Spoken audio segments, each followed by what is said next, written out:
So by now you've gathered, I'm sure by reading about the ninth chords, you just keep piling up with the minor shifted and the major shifted ninths.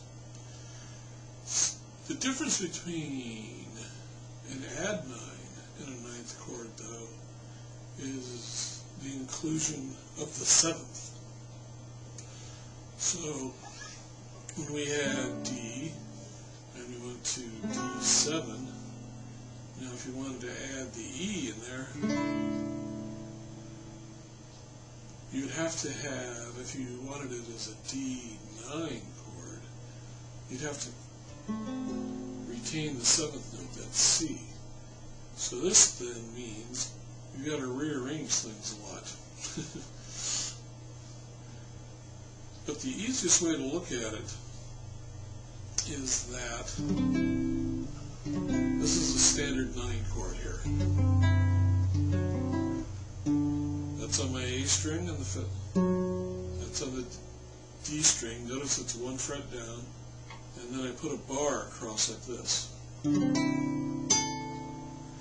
Now, why does this come up? Let's go back to our C chord. And then we said that a C7, you put the B flat in. Remember, C, D, E, F, G is your 5. Up 3 frets is B flat. So that's your C7. Now, the ninth of a C would be a D, which would be this D down here. So now you got C, E, B flat, D. So you got C, E, and the G down here, the B flat from the G string, and the D on the B string. So you hold down these 3 frets with your third finger, your G, B, and E string. This is over 1 fret on the D string, and this comes up over the top of everything and lands here on the E string. And it's named after this note. C, over 1 fret down, and then the bar underneath.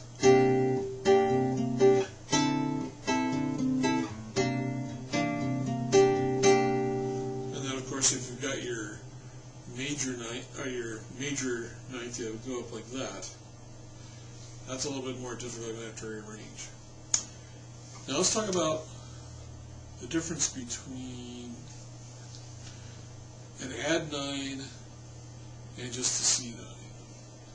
And again, the difference is you don't have the 7th included. So rather than going C and then the 7th and then you add in the D, you have your C down here, you just have a C chord and put down the D like that. C, G, D.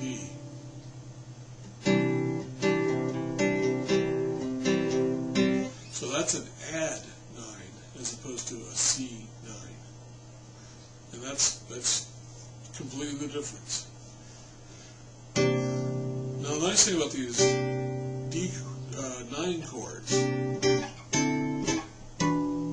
they're kind of like 5 chords in the sense that you have your root, down a string, except in this case you go flat, and then you put your bar underneath.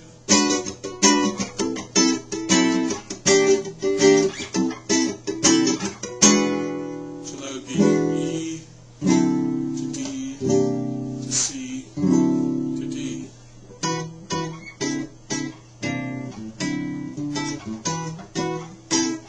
And again, it's 5 notes involved in this thing. You got your original triad, your 7th note, and then your 9th. So you now have instead of a triad or a quadrad, you got a pentrad. Pent for 5. In case, unless you do the add 9, in which case it's your triad, and then add the 9, then you're back to a quadrad. I know it's confusing, but it's easier actually to learn how all of these chords are formed than to take out a book that's got 2,000 chords and try to memorize it. Because, in this case, you go get your triad, for C. Add your 7th, and then you need your 9th. Throw in your G down there to complete your triad. Just, apply the thing. Whenever somebody sits there and calls out an E, you go, let's see, there's my root, there's my 5, there's my middle 3rd, then do I have my 7th or 9th?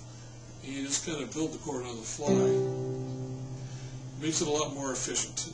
It's easy to remember just these little shifts. And the whole thing kind of comes down to that minor shifting and major shifting, except in the case of, the suspended chords. But, they're suspended. They do their own thing.